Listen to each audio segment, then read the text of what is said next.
Welcome to Cosmic Goblins. Today is a very special episode because it coincides with the recent release of Issue 1 of Goblins and Galaxies. As many of you may know, we put out a special preliminary issue this past summer, but this is the beginning of the magazine's quarterly first-year run. And it's a hell of a way to kick things off.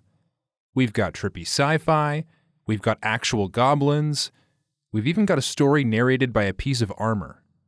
And we have today's featured story, Throwing the Bones by Christina Ladd. A tale about a man's literal descent into the darkness of forbidden knowledge. Stick around after for a chat with Christina. Lastly, if you enjoyed today's story, check out the full issue at goblinsandgalaxies.com. Let's get started. Cosmic Goblins presents Throwing the Bones by Christina Ladd. Although he knows it will not help, Rakan throws the bones. First he makes a quartered circle in the dirt, though this too is pointless.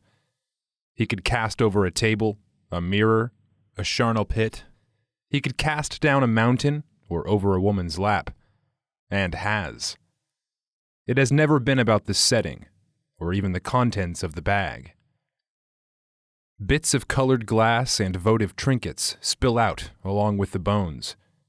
His people would spit on it, but exile has made him pragmatic. A bag of bones is morbid, suspicious, but a bag of mixed trinkets makes him a savage, street stupid but world wise. Claimants can feel superior in how he values a tin whistle above a silver coin. It gives them back a sense of power, takes the edge off their desperation, and they are always desperate when they come to him. Like this one now, a bald man, thin but jowled, with eyes like shining beetles that crawl over the tableau. It will not help, Rakan interprets. She is gone. The man answers too quickly to have been expecting a different answer. Throw them again. So Rakan does. It is the pitilessness in the man's eyes that moves him. Too many of Rakan's patrons are deluded. This man, he does not seem to spare himself. He collects the bones along with the blue feather, the cowrie shell, the glazed potsherd, and stuffs them back into the bag to shake again. He can hear the rusted key clink, hear the bell try and fail to ring, hear the way the paper, inscribed with a single word he cannot read, rasps at the fabric. When he spills the bag again, the word is among the bones. He waits, studying the bald man carefully. But no, there is no comprehension. No one has understood it yet. The bald man studies the formation, and then, almost as quickly, again! Rakan doesn't bother to argue. Again the shaking and swirling, again the clatter and spill. Some of the objects reappear. A bead, a bone, and the unknown word. But the rest are different. He expects now to be challenged. Many customers, when they see different items on each throw, think that the magic has failed, or that there never was any to begin with. One question should have one answer, they think. But the bones speak for the gods, and the gods don't repeat themselves. Maybe it's dignity, or maybe it's boredom. He wouldn't try to guess at their motivations. But only once has he seen perfect duplication, and the bald man does not warrant that. No foreigner does. The man only says, again. Rakan thinks about indulging him. It is 2 bronze coins for a throw, and if he were wise, he would throw until the sun fell from the sky. But he is not yet so fully depraved as these barbarians around him. She's not coming back, he says instead. The bald man is unmoved. You will throw until I tell you to stop. Won't change the bones. But he shrugs and makes to sweep them back into the bag. The bald man throws up a hand. I don't want them to change. I know she's not coming back. What else do they say? Ah, this man is no fool after all. There is a door in the earth, and she has gone through it. You will see her face when you are dead. A long, long time passes as the man stares into nothing, contemplating. Finally, he looks at Rakan again. He is calm in the way generals are calm, ready to be obeyed. She cannot return, and I cannot go to her. Very well, you will go. Rakan snorts. I am not a messenger. He hears the lie of it as he speaks. The bald man is amused. Then read the bones for her, as you have done for me. I read for those in front of me. The bald man smiles. Just so. I will pay. It is crude in this land to mention payment. Rakan is a savage, and is therefore exempt, but when the bald man places a coffer in front of him, he knows he is being insulted. Still, he opens it. It is full of diamonds. Rakan cannot help it. He reaches out and lets them glide through his fingers. He is not counting. Easier to count the stars.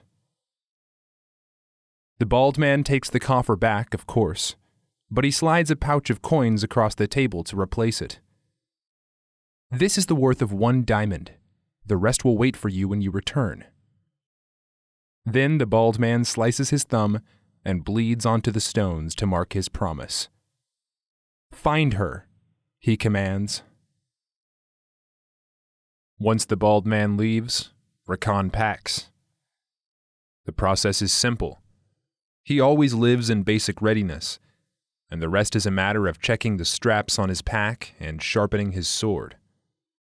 An exile need not be a wanderer, but his restlessness has never calmed, not for 10 years and more. He puts the thoughts of home aside and considers what he has agreed to do, and who he has agreed to do it for. Though he is a savage, a nobody, Rakan knows what the city knows, that the bald man is powerful, that he came from far away and insinuated himself with the Duke. Is he an assassin? A counselor? Everyone agrees he is a magician, but that is the only thing they agree on. And that he married the Duke's sister, resplendent in a blue gown. Those who were there, and most everyone was there, craning necks and climbing drain pipes to see, still disagree on whether the lady was sad or happy, resigned or eager. Rakan knows it was likely all of that, and more besides. Their only child was Beata, who 6 months ago had vanished with her father's secrets and her mother's looks. The Lady Mara's hair grayed overnight, and her hems became like spiderwebs, the embroidery plucked and plucked with twitching fingers. The Duke's men turned up no clues, and the bald man's methods were no more useful. Some said he was sacrificing goats. Others said children. Even before meeting the man, Rakan doubted both claims. Blood does not lie, but it is not forthcoming. He does not know if he likes being a last resort, but he cannot help liking the chance to discover why. Why did she leave? Why can her father not find her? It is the greatest mystery of the dukedom. Rakan knows he should ignore the yapping of foreigners, and everyone is a foreigner to an exile like him. But the mystery has tugged at his attention since he arrived. It has been some time since he had been on the road, but his mind catches up to his feet soon enough. The crude peace of movement is still peace, and after the city, he welcomes it desperately. There are no threats on the road that he cannot avoid. When he was young, he sought fights. Now he knows it is no cowardice to avoid them. A victory may be sweet, but so is the stink of an infected wound. And when he makes camp, there is pain enough already. His legs are not accustomed to the long strides of the road, nor his shoulders to his pack. When he has stretched, he reaches into his bone pouch. It is a simple divination, a single bone or trinket for a cardinal direction for tomorrow's journey. He blames it on his exhaustion when the paper comes up, even though he knows full well that exhaustion has nothing to do with it. That single piece of paper with the word he cannot read. The word that, if he ever learns its meaning, means that he can go home. In this context, regardless of what the word means, what the paper itself means is down. But these are rolling hills. There is no more real down than there is up. He tries again. This time, the direction is clear. West. The days each have sharp clarity, but the distinction between them begins to blur. Soon Rakan is unable to guess how much time has passed, or what he did besides walk. His blisters are all calluses. His stomach is full of squirrel meat and dandelion greens, and his eyes are full of the road. But then he draws a bone to divine the day's path, and the unknown word appears again. Down. Only now there is a valley, and beyond it is a mountain pass. He mistrusts the direction, but when he shakes the bag as vigorously as possible, he still draws the paper. Down. So down he goes into the valley, where the people are a little too friendly to an unwashed stranger. He is tempted to stop, but it is only midday, so he buys what he needs. Less than he needs, truth be told, so as to seem unremarkable. But it does not matter that he seems poor. He is a stranger. Eyes and whispers follow him, and he does not bother to ask after a woman who might have come through, let alone whether anyone recognizes the word among his bones. 1,000 villages just like this one have never had the answer anyway. He leaves, knowing he will probably be followed.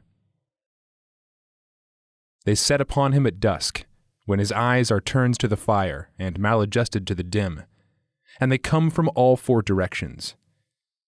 He throws his cookpot at the one on his left, the boiling liquid flying just ahead of the solid iron.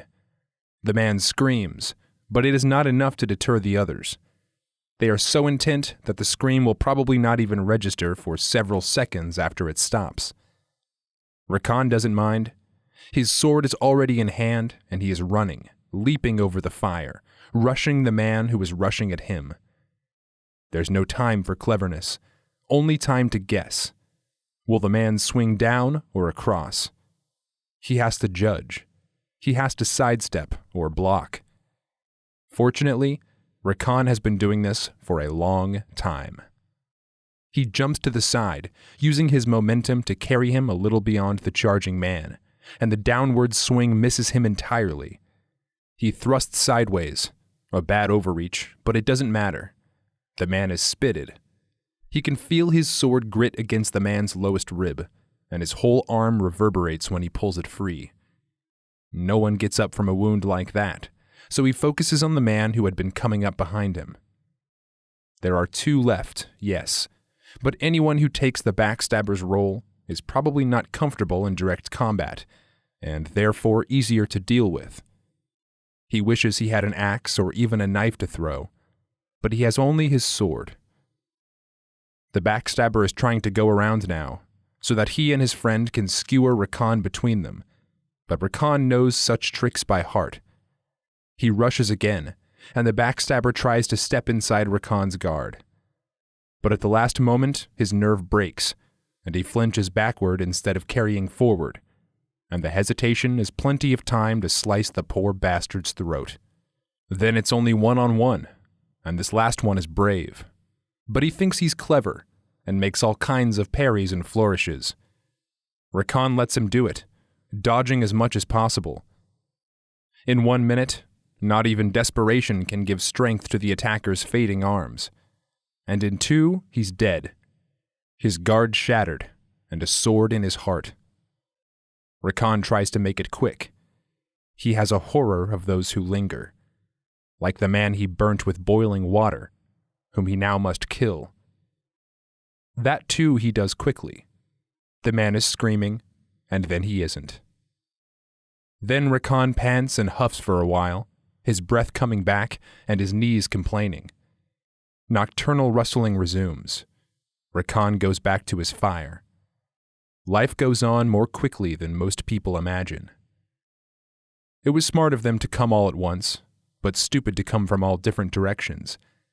Probably they thought to pin him down, prevent escape. But he could never have outrun them here, in their own woods in the dark. And even if he had, he would have abandoned his pack. Not even he could survive a strange wilderness without supplies. Too bad.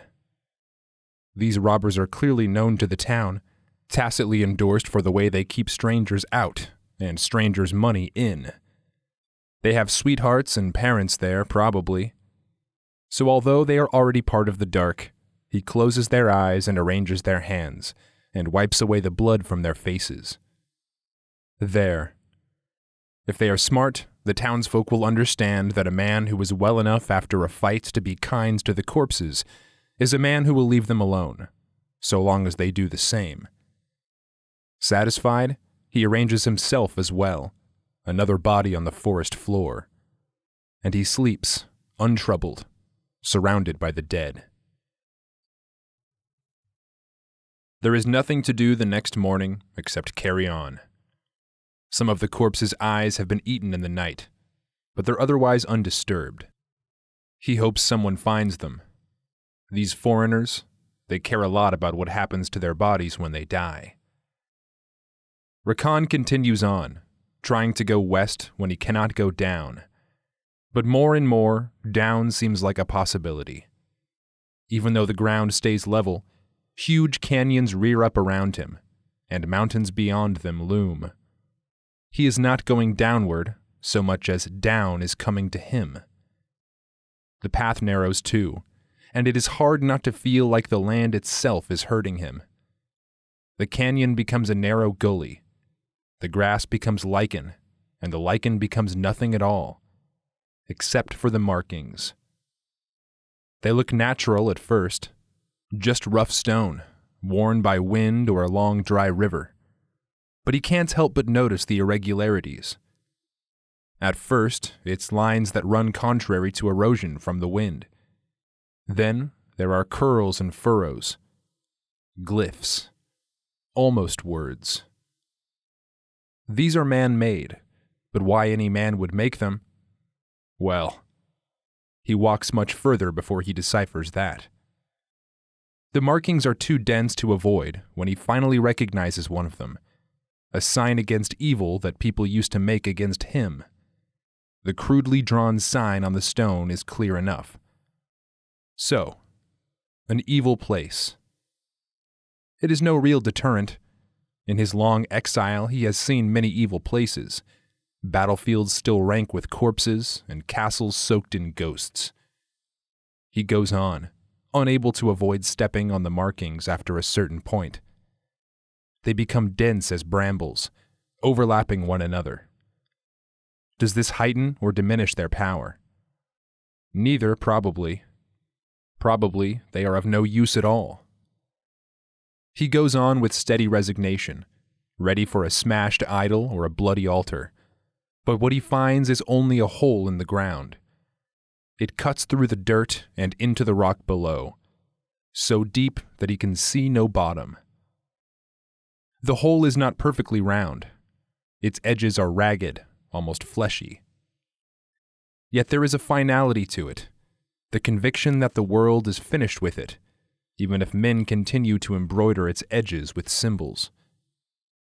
He studies the edge so that he does not dwell on the darkness, the absence, but it asserts itself nonetheless. This place tells him what he already knows, what even the foreigners know. Death is a hole in the ground. He backtracks before he descends, finds the edge where the carvings peter out, adds his own mark, one that will surely look arcane to many others. But to any of his people who might find this place, it will say, Rakan the exile was here. Then he lowers himself into the dark. Down is one ankle-jarring drop, and then another, and another after that, a series of ledges too convenient to be natural, but too natural to have been made by human hands. He does not speculate, though. He only descends. Eventually, the drops give way to steps, and then to a gradient path.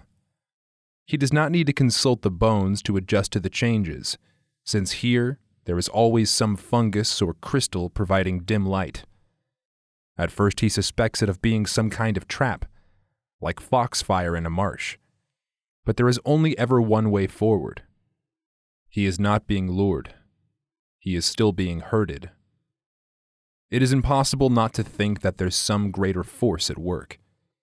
And though he tries not to feel anything at all, he eventually begins to feel gratitude for the light, especially once it starts getting cold. The cold does not start in his fingers or his toes. That he would have noticed immediately. His homeland is frozen for long periods, and he knows how to protect his extremities. Instead, the cold starts deep in his chest, right next to his heart. He can feel it whenever he swallows. For too long, he mistakes it for fear. When the feeling spreads to his groin, he begins to suspect it's something else. He pulls out the bones. What do I do? Down. What is this? Down. He scowls at the bag. Where is the bald man's daughter? Down. Is that all you can say? Down. He scoops up the bones in disgust and shoves them back in their bag. He should know better than to ask such questions, to be so curious. But it seems he cannot learn. He can only go on. There is cold all over his body now, so much cold that his hair seems to hurt and his fingernails feel stuffed with pins. If the cold would settle into numbness, it might be all right. He always thought death by cold would be pleasant. But this is the burning cold, like 1,000 stinging insects burrowing through his flesh. He wonders then, in a small, quiet corner of his mind, why he is doing this. He cannot bring back the bald man's daughter. He bears no message. The reward is meaningless, and to go forward might threaten some higher equilibrium he can barely understand. And it hurts. Still the bones say, down, down, down. So he keeps walking. Down, down, down. When he comes upon a fire, not the gray-white glow of the caverns, but a real red fire, he can no longer register it. He goes toward it like a moth, dimly aware that it could destroy him, but profoundly convinced that it is the sun. When he reaches out, someone embraces him. He thinks at first it is the fire itself, and he goes slack, waiting to be consumed. But when he does, she staggers and stumble walks him to recumbence. "Will you take my bones?" he asks, delirious. "No," she says, and her voice is warmer than 1,000 fires. She guides him, still muttering he knows not what, to the real fire. As she does, the bitter freeze sloughs away from him. He almost weeps, and indeed he covers his face with his hands. He cannot bear for anyone to see what must surely be showing on his face. "I am Beata," she says. Of course she is. She could be no one else. When he is no longer freezing, when the cold is only in his extremities like a comfort, he tells her he has been sent to find her. "Well, you found me." There is a silence, and then, improbably, they both laugh. Perhaps it is the escape from death and cold, or perhaps just the absurdity of finding someone who was never really hiding. "Your father wants you to come back." She looks as though she should want to. She is very thin, and there are hungry shadows under her eyes. But her voice is strong. He knows I won't. Yes. You came all this way to tell me something I already know, just to report back to a man who knows the answer already? He said I should read the bones for you. This amuses her further. My father promised you money, didn't he? Too much money. Too much, Rakan agrees. But he knew how to make a promise. Well, he doesn't care very much either way about money, but he likes to see what it does to people. He didn't seem like a bad man. She sighs. He's not. Not bad. And not quite a man either. What is he? She chuckles. A predator of men. Not their meat, their lives. Rakan wants to ask how someone can eat a life without eating a body, but in forming the question, he realizes he already knows the answer. Do you also eat lives? He asks instead. She stares into the fire. Not the way he wanted. Little kings have little savor, no matter how many kingdoms they would get me. I'm saving myself for larger things. She looks at him, daring him to ask, but then she answers before he can. What is the greatest eater of lives? Death. So I am going to find Death, who is maybe the enemy of my line, and maybe the progenitor, and I am going to see what my powers truly can do. He knows this foreign superstition, that the dark is a person who can be reasoned with or swayed by song. There is no death, he says. There is the dark. Then I will contend with it. He shakes his head. That's not how it works. Every shadow ever cast, the black center of every eye, that's the dark. You can't eat it. It's already in you and around you all the time. Why this hole in the earth, then? Why this path, this man-sized place? She demands, and he is troubled that he cannot answer. She leans toward him suddenly, her conviction like aggression. Something is here, and I will find it. He wants to think her foolish, a child. He can't. She fills him with dread. You are mad, he says. She does not respond, but he does not get up and leave, as anyone else would do. They watch the fire burn low. My people say that, in the dark, nothing is lost anymore. Secrets and people and objects, all known. Why did you leave your people to come looking for me? Beata asks. Did they need the money? Rakan takes a drink from his water skin before answering. I didn't leave them. I was exiled. This is the part where foreigners become afraid. Exiles, to them, are criminals too important to kill. But for Rakan's people, exile is for coming back. When he looks up, she is not hard-eyed with judgment or fear. She is waiting, and he finds that he wants to explain. I looked, he says. I used the bones, and I looked where I never should have seen, into the dark. It was forbidden, but I wanted to know. I saw too much, so they banished me. For a little curiosity, your people are cruel. Not my people, my gods, and they aren't cruel. They say I can go back. So why haven't you? I have to find a word.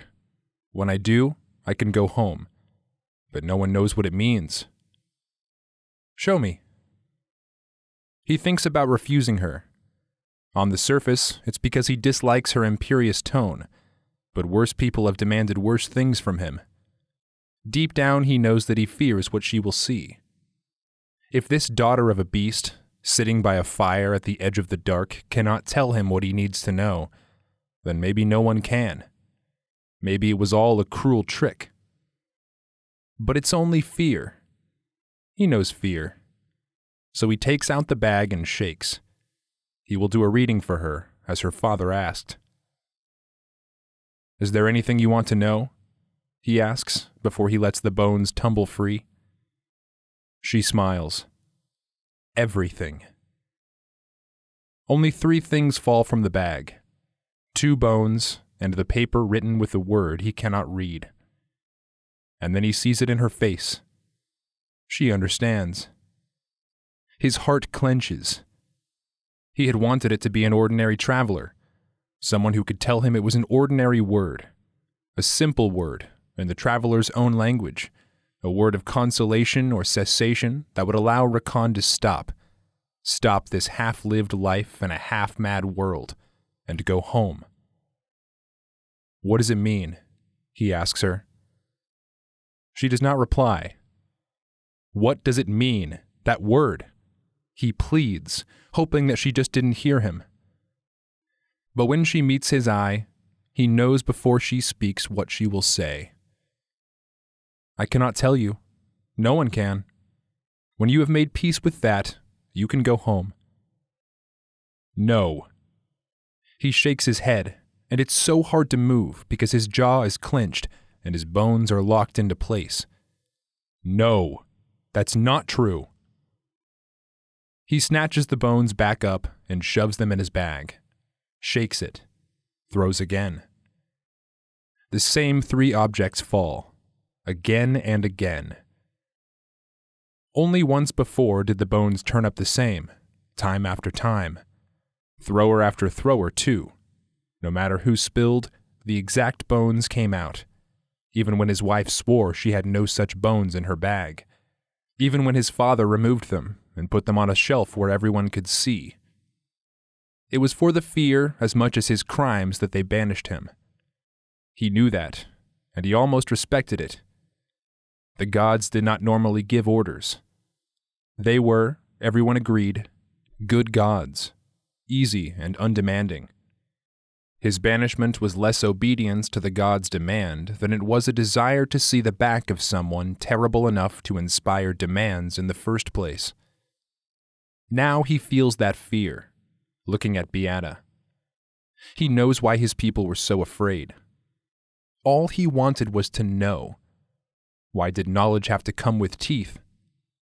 And now Beata knows the bitter secret that has eluded him for a decade and more. It was a trick, a test. If he had returned even 1 hour after his banishment and cast the word into the fire, he would have been welcomed back, all his transgressions forgotten. Instead, he had cradled that word like a child, kept it and nursed it, and put it above all else. What does it mean? He demands. Beata is still not afraid, and Rakan still is, very much so. But his fear is his anger, and it begins to burn. Tell me what it means, he shouts, even though she's close enough to hear him whisper. She doesn't flinch. You know what it means. He stands up. He unsheathes his sword. Tell me what it means, he says softly. You know, Beata says coolly, don't you? I can never go home, he cries, and before he knows it, he's swinging at her, drunk with darkness. He does not want to attack her, but he has no one else. She wards him off without seeming to. He is clumsy, like he has forgotten how to use a sword. Never. Before he reaches her, he loses the strength to raise his fists. Then he loses the strength to even raise his feet. He is exhausted beyond sense, and Beata is looking down at him, pitiless. Sleep takes him like a knife to the throat. He dreams of Beata's father. He sees the bald man's true form. It is something splendid and unrelentingly predatory. Return, and I will give you all I promised and more, says the bald man. His hands drip with gold. I can't. I know, the bald man says, and smiles. His smile grows wider and wider until it cracks his face in two, and outpours more gold, like the broken yolk of an egg. Rakan sits at a table beside Beata, at her left hand. Her father is splayed over a platter, still oozing gold. Beata picks up a knife and cuts a piece. She stabs it with the tip and offers it to Rakan, and when he eats it, it is his own flesh he is consuming. He is ravenous. He devours his nose, his cheeks, his tongue. His eyeballs burst in his mouth like grapes. He chokes on his own hair and swallows it down with the gray mush of his brains. Beata is no longer beside him. Beata is him, and her father is standing beside her, watching Rakan being consumed. He is the meal to sustain Beata on her long journey. But it's all right. It's all right now. He will know. When he wakes, the fire is gone. Beata is standing beside the ashes, her pack on her shoulders.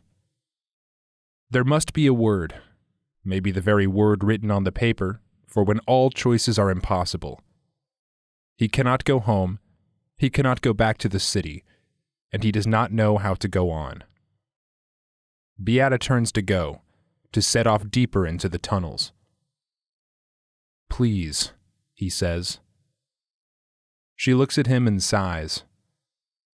Come on then, she says. He stares at her, terrified by his longing. Is this your power?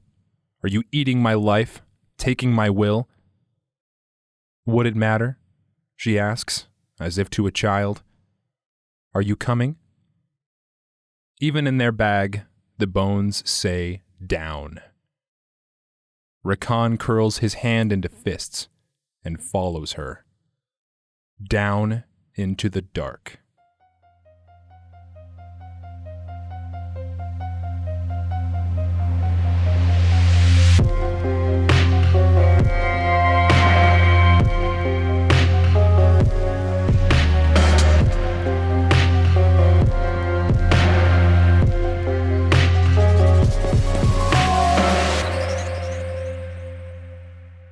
Christina Ladd, she, her, is a writer and editor living in Minneapolis. She has published more than 30 short stories with The Fabulist, Cosmic Horror Monthly, and others, as well as countless book reviews detailing her love for sci-fi, fantasy, and horror. A former academic librarian, she is always researching something weird, and will definitely die crushed under a pile of books. Find more of her work at ChristinaLadd.com. Let's have a chat with her. Hi, Christina. Welcome to Cosmic Goblins. Hi, thanks so much for having me. Absolutely, absolutely. So before we get into the story, I wanted to ask you just a little bit about your background, both as a writer and a reader. Do you want to take me back a little bit and tell me how you got started? I probably got started in first grade when I wrote a crossover fanfic of Mario and Sonic. Nice. So that obviously the IPs involved make that impossible to publish now, tragically. I think it was fantastic. It was not. But yeah, I've always been interested in stories. I've always been interested in mythology. I have a degree in comparative mythology, comparative religions, actually. So yeah, I just like old stories, reworking them, thinking about the things that make us human or make us maybe a little less than human.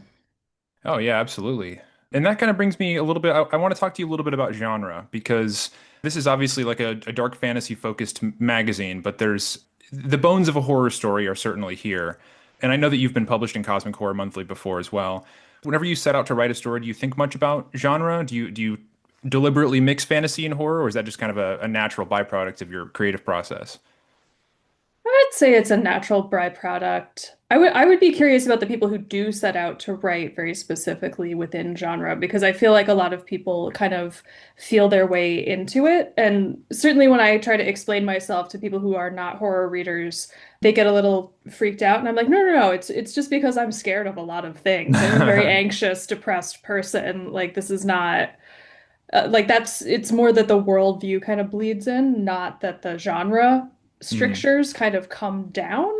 But yeah, I'm always curious about genre, especially since I know that publishers depend on it, but also resent it. So Yeah, if there's anything that you want to say about genre, I'm all ears too. No, yeah, it is interesting because it seems like something that matters a lot more to readers and publishers than it does to writers, and it's always interesting to get a take on that because I think that your sentiment is pretty common. I think that sometimes there's writers that will set out to, this is going to be my fantasy story or this is going to be my sci-fi story, but most of the time I think it's something like what you're saying, where it's the genres kind of bleed into one another, and maybe it's more up to the reader or the publisher than it is to the writer to determine what exactly the genre is. That being said, I think it's fun to say to yourself, like, oh, I'm going to do something totally unexpected, and then have genre waiting for you to be like, oh, well, I'll write. And now we have so many more, I won't say genres, but like attempts at creating new genres. Like, I'm going Mhm. to write a cozy horror story. You know what I mean? Like, Yeah, yeah. I don't love all of the boxes, but they can be useful. Like, like gender, the boxes are useful to the people who put themselves in them, but once you get put in them, you're a little bit like, hey, stop that. Yeah. And I enjoy writing both fantasy and horror too. And I think maybe the only difference is that if I'm setting out to do fantasy, I might, well, let's do some interesting things with names and locations. And like Mm. if you want to set it in sort of a secondary world, then that's more of a jumping off point than you would have for horror, which I think is maybe a bit more, I don't want to say inclusive, but you can start a horror story from many different places. And I guess you can with fantasy as well. But whenever I think about the sort of traditional fantasy secondary world kind of setting, it's a little bit distinct there. I wonder, so I've often heard a lot of horror authors kind of described in terms of mood, right? Mhm. The one that comes to mind most prominently is like Caitlin Kiernan, Oh and a yeah. lot of like cosmic writers. And you can set a mood anywhere, Hmm. right? But like fantasy often requires that world. But there are very few authors I would say are like mood fantasy authors. Yeah, yeah. Weirdly enough, I would say like Gene Wolfe would be like a mood fantasy writer because, Yeah, and he's not even fantasy, right? He's sci-fi that's hiding. sure. But like, I think it's really interesting when people are like, no, I'm not going to tell you what that means. Figure it out yourself or don't. Because it's really hard to do well. And a lot of readers bounce off it. I don't know if you found that like the world building takes precedence. For me, it does, and I see that a lot. Yeah, and I think especially for a lot of fantasy readers, that's one of the main things that they're looking for is yeah, that kind of world building stuff. But it's funny that you mentioned cosmic because I actually think that cosmic horror is the subgenre of horror that seems to cross over the most in my mind because you almost have Oh, that interesting.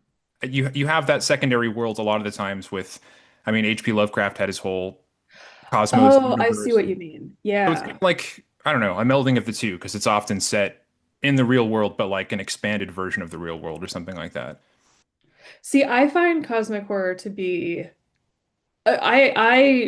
really resent a lot of the mythos stuff because it feels so I don't know, it feels so accreted. It feels calcified almost. It's just like, Sure. okay, well, this is Squid Face. I was like, what? But that was not, I mean, not that I don't love Squid Face Mick horrors a lot, but like I I find the cosmic horror to be the most persuasive, but also and the most unsettling, but also the most flexible when it's done right. Because Sure, like yeah. I, but I mean, like the mythos is appealing, and I say that as someone who is in the midst of revising a novella that's like based vaguely in that mythos. Is like I mentioned the word Thran, and then everybody's like, "Oh, is it Cthulhu?" I was like, "Stop." Yeah. Um, I guess, it's maybe more malleable than some writers give it credit for and less malleable than others. But yeah, I mean, I think there's a lot of potential to expand beyond the mythos, but that's sort of the baseline, where a lot of people at least start from. yeah, and I started from there in a like my own historical sense, right? Like you always kind of want to, and there's so many people who give it to nods, but then don't feel constrained by it. So like they'll set it at Miskatonic University, Yeah. um, and but it won't be super relevant. Mhm. So let's talk a little bit about throwing the bones. Was there kind of a spark that sort of set this story in motion, an image, a scene, anything like that, or how did it get started? So this story has been revised so many times, and I've been trying to sell it. The story is actually a joke in my household because I wrote it in I think 2018. It's been rejected by most presses, just flat out. Like I think it has the most rejections of any story I've tried to publish. I think it's like up in the 30s or 40s. Gotcha. But to get back to your original question, I don't really remember. I think it started with the first scene, and I was writing it at a job that I truly despised. So I was just kind of like, the kind of like grim nature there is not, Hmm. again, it's like it's mood versus genre. It's just like it's a dark mood because I was in not a great place. I don't think the world is necessarily like dark. So, whenever you submitted it to Goblins and Galaxies, did you do any significant revisions for this version, or was it just that it finally found the right home? I think it's a little of both. For whatever reason, I feel like everybody who's involved with, so I've published two stories with Cosmic Horror Monthly, and we seem to get each other's vibe, which I'm extremely grateful for. I understand, as a lot of horror kind of writers do, that I'm not for everyone, Sure. but it also has gone undergone so many revisions at this point that I think it's not to be cute, but like the bones of the story are still there, but like the rest of it is I can't even remember what I changed for this one, but like meaningful stuff. I think that I changed the ending a lot. It's funny that you mentioned the CHM teams kind of gets your vibe because I've had this conversation with a couple of different people now, different authors, because there's a lot of, recurring authors that get published in the magazines. And I think it builds a kind of a unique little community because that's kind of how I got involved in CHM to begin with as well, is that they published a couple of mine and the vibes Oh, were right nice. there. And I've talked to Eric McHatton a few times. He's been published many times by CHM, and we're this weird little corner of the corner of weirdos who seems to have found our peoples, which is it's a pretty cool thing. And I think that that is a really nice feeling to be like, oh, it's a little bit more. This is what I love about genre when it gets to that specificity of like, oh, there are things that I haven't been able to articulate that now I can kind of put a label to, not because it needs to be labeled, but because it needs to be kind of like protected. It's like, no, these are my people. Yeah. So, I also wanted to talk a little bit about the concept of throwing the bones, which was Huh. something that I had to I did a little bit of Googling because I was wondering what the background on that was, which I learned a fun new word, osteomancy. Was that something that you kind of read about that you wanted to incorporate into a story? I know it has a long history in like many different cultures and fantasy worlds and things like that. Um, yeah, so I think this is probably the result of a lot of religious studies kind of knowledge kind of stewing around in there. It's probably most cl I've studied Norse kind of paganism a little bit, so I think it would be kind of like throwing runes. But there's also, yeah, it's just kind of like stripped of its cultural markers and then kind of added to my own sense of what I would like any kind of osteomancy or just kind of like shiny thing mancy. Because I'm a bit of a magpie or a crow or however you want to describe it, and like Love your I'm very trinkets. irritating to walk with. I'll be like, "Oh, look at that!" It's like it's a candy wrapper. Stop that! It's gross. And I know you mentioned you have a background in mythology and religious studies and all that. And it's funny because one of the first things I thought of when I finished reading the story was the Icarus story. It's Mhm. flying too close to the sun, whereas Rakan is sort of digging too deep into this knowledge. But one thing that I thought saw that was kind of interesting, the difference between the two. So in the story of Icarus, the demise is kind of accidental. He goes too close to the sun and his wings melt, and it's very unintentional. But when we reach the end of this story, Rakan sort of accepts his fate. He accepts his own demise. And the thing that he's seeking is kind of only hinted at in the story and what they might find, in the dark. And I guess I was wondering, not necessarily like specifically, but what sort of enlightenment do you envision Rakan hoping to gain? Something that's worth sacrificing his life for, or is that supposed to be unknowable to us? I mean, I left him where the reader leaves him, so Sure. I wouldn't say that I have immensely more insight than anybody else. That being said, I mean, I think that like American especially, but like Western culture has this idea that innocence and ignorance are like twins. They hold hands, they love each other, and to be ignorant is to be acceptable to like a cultural milieu. But I think that once you start learning things, that becomes burdensome, but also entrancing. So I think that there's not like a salvation or destruction, a demise or a or like I don't think that he finds anything more than he's already found in terms of like concrete knowledge, but I think he's accepted the fact that he would rather know than not. And that's not a good thing. Like that's not a comforting thing, but I Sure. think that is a good thing for him, a person who is, fundamentally curious. Hmm. So I think that I'm not trying to do anything cultural here, like Sure. problematize the obsession with ignorance as innocence, but like I just think it's interesting that we kind of have that idea that like why is not like knowledge is frustrating because you look at things and you're like, oh God, that's complicated now. But I'd rather know than not. I'm like him. But Sure, yeah. I understand that that is not always appealing. Yeah, and I kind of looking at the story through the lens of kind of like the internet culture where truth seeking has maybe like a mixed connotation. Oh I guess Christ, yeah. I kind of wondered as I was reading it. I guess I wondered how much Rakan or Enbieta as well, how much that they're like seeking genuine truth or knowledge, or if they're just sort of looking for any sort of answer or a confirmation bias or something like that. Did you ever wonder if perhaps their search was less than 100% genuine, or do you see them as kind of like deep truth seekers, maybe a little bit of both? Well, until you said it, I hadn't considered it in the light of like the post-truth world. I wrote this pre-truth world, Oh, so right, yes, 2018, whenever everything made sense. no, but it was a little better. So yeah, I hadn't thought about that. I tend to be like weirdly sincere for someone who writes horror, I guess, or fantasy that pokes at norms. So I hadn't considered that, but I think that's certainly something you could read in there, whether they're seeking a truth that is subjective. I had always considered it to be some kind of objective thing that they're going to find. I mean, that's certainly the optimistic way of looking at a pretty dark story. So I like that dichotomy there. You don't have to, but yeah, I mean, like, yeah, I think that ultimately I am like this quiet, like a low energy optimist. I'm just kind of like, well, it's very dark outside, and this flame is very small, but like it's still there. Mhm. Um, So tell me a little bit about what you're working on now. I know you said this is a story you've been working on for 7 years or so. What's the modern Christina Ladd story looking like?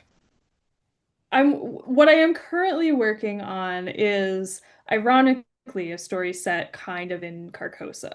So we just talked about how I find the mythos a little constraining. And I That's a do, whole different except when it's mythos. inspiring. It is. I find the Lovecraftian mythos, you also have to contend with Lovecraft when you contend with his mythos, is the Of thing. course, And yeah. he's very problematic. Whereas I think that Chambers is, I'm sure he was problematic. I don't even know a lot about his life. His Um, reputation isn't quite as large. Nor as aggressive. Yeah, yeah. Yeah, when other people were writing, when Lovecraft was writing about like the stain that afflicts the children, he was just kind of like, and then we went to France. Like, cool. So yeah, I was always curious about the play within the play, right? You familiar with the Yellow King story? Yeah, it's been a while, but I know the basics. That's all you need to know. Yeah, Yeah, I always was interested in that and like what that looked like. So this is another one that started a while ago, the first time when True Detective season one came out. And I hadn't read Chambers until that point, and obviously that's a great series that's kind of adjacent to the mythos, but it's sure, not. yeah. And I'm just like, well, what's the deal with the actual world? Like what if you get into that place? There's far less child murder. There's no child murder at all though. So please don't. Yeah, no. It's not set in Louisiana either. I have no cultural connection to that place. But yeah. So is that a novella, short story? Is that I think it's a novel. I think it's gonna end up being a novel. Yeah. I also have something like a novella that I finished the first draft and I always like thinking about angels. And I had a conversation with a biologist friend who was like, it's really weird that angels are full stop. That why are angels, period. yeah. Because they don't make sense biologically. Like you don't have anything with four limbs and wings. And I was Hmm. like, oh yeah, they'd be insects, wouldn't they? And so the story kind of went from there. And if I'm remembering right, I've seen drawings or biblically accurate angels, and they're always these weird looking like symbols that are like inhuman.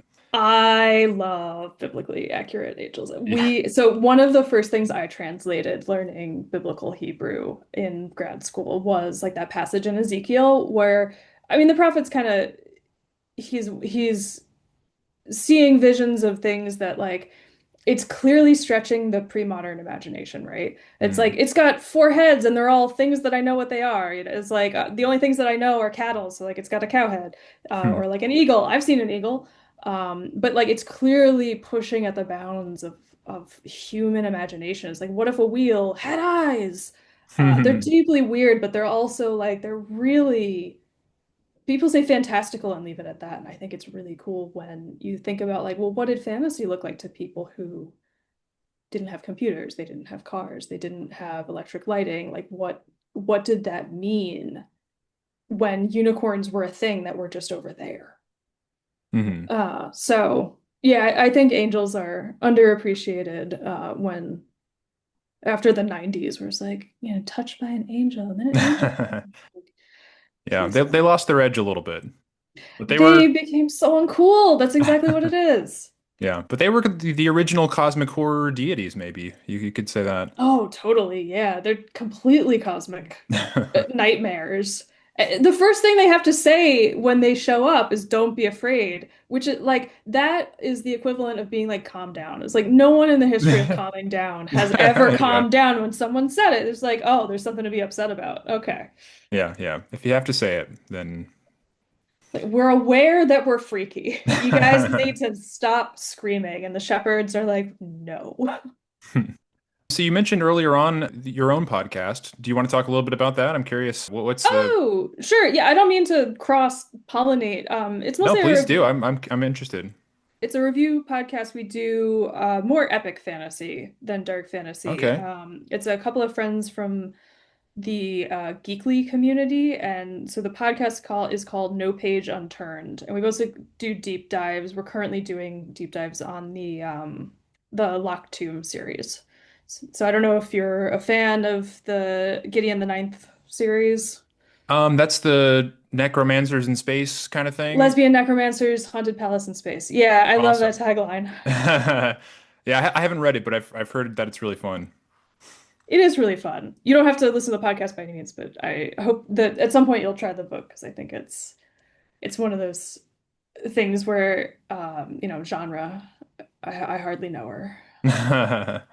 Well, my next question was going to be what you've been reading lately, which I guess the Gideon the Ninth series is part of that. But anything else you that's been sort of inspiring or interesting to you recently?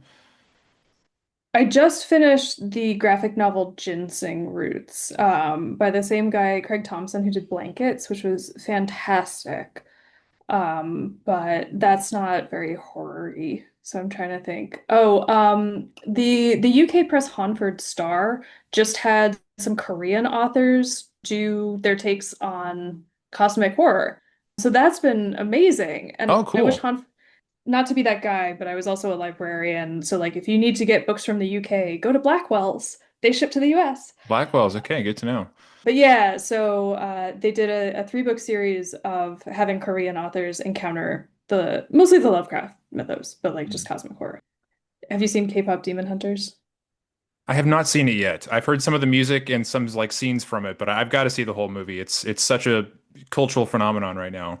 It's been an interesting touchstone to someone who was into K-pop like 10 years ago. I was like, oh, finally. The Uh, crossover I didn't know that I needed. exactly. But it's been interesting to see the Korean like the mudang, the sort of shaman is a reductive word or like a simplistic word, but like female shamans basically in Korea. Mhm. And this story is based on that. It's called Alien Gods. So, Awesome. but yeah, any recommendations that you've been reading that you like? I always love recommendations. Oh, sure. Let's see. I haven't actually been reading a ton of horror lately, but I've been doing a sort of a group read with my wife, my sister, and my grandma have like a little book club going right now, which is amazing. I never thought that would happen, but I'm That's into it. so cool. And we this summer read Lonesome Dove, which is a big Western Oh, epic, yeah. which I was yeah. amazing. Loved it.